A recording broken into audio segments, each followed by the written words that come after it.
Matapos ang briefing sa isasagawang operasyon, pinasok ng Department of Social Welfare and Development o DSWD Regional Office 3 at National Bureau of Investigation o NBI Regional Office 3 ang Punteriang Korean Bible School sa bayan ng Porac, Pampanga. Agad pinaligiran ng mga operatiba ang 3 gusali sa loob ng target na Bible School. 22 mga kabataan ang naisalba sa loob ng God's Love Theological Seminary na nasa Barangay Planas, Porac, Pampanga.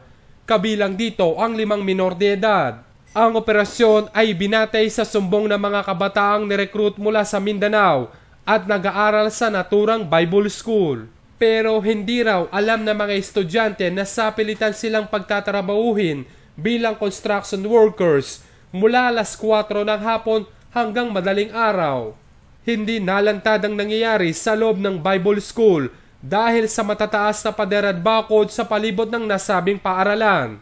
Nalantad sa mga otoridad ang mga bagong dormitoryo at pasilidad na naitayo sa pamamagitan ng mga murang kamay ng mga estudyante.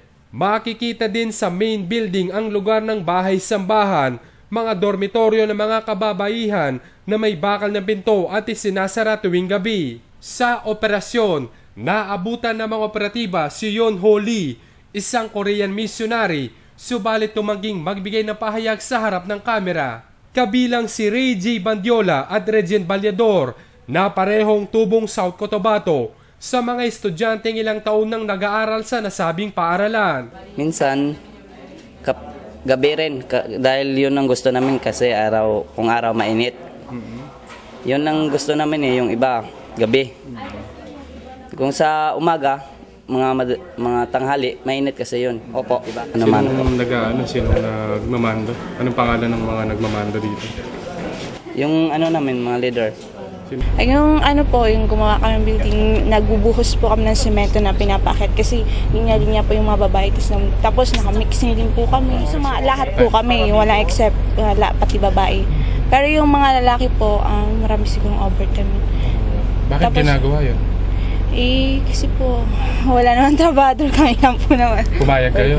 Opo, wala naman po kami magawa. Under supervision naman po nila kami. Sinabi pa ni Ballador, at least kung may pagkakamali mo yung school na to, may tama. Yun lang naman po yung kailangan namin. Hindi naman po kami pero kailangan namin yung, at least yung karapatan, minsan lang po yung karapatan ng kami, mga estudyante. Kasi po, estudyante naman po kami, hindi man po kami worker. Matibay mo ang mga ebidensyang pinangahawakan ng NBI para sampahan ng kasong paglabag sa human trafficking ang pamunuan ng eskwelahan. Nakikita natin na mga bagong gawa yung mga buildings, tapos mga bagong simento. So, nakikita nga natin na totoo nga yung sinasabi ng mga bata na sila ay nagtatrabaho dito sa loob.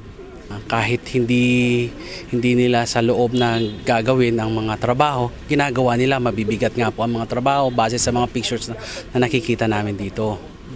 Patong-patong na mga kaso ang kakaharapin ng mga pastor ng nasabing simbahan. Base sa initial na complaint, meron na ditong child abuse at meron ng exploitation naman para sa part ng matatanda.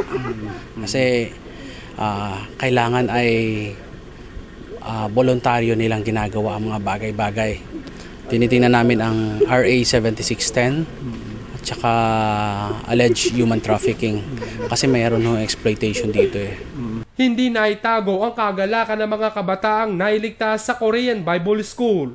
Dinala mga biktima sa tanggapan ng DSWD Regional Office 3. Ayon sa mga social worker ng DSWD, tutulungan ng kagawaran ng mga biktima at isasagawa ang proseso ng pagpapauwi sa mga kabataan mula sa kanilang pinagmulang lugar. Ako si Jeffrey Gomez, alerto alisto sa pagbabalita.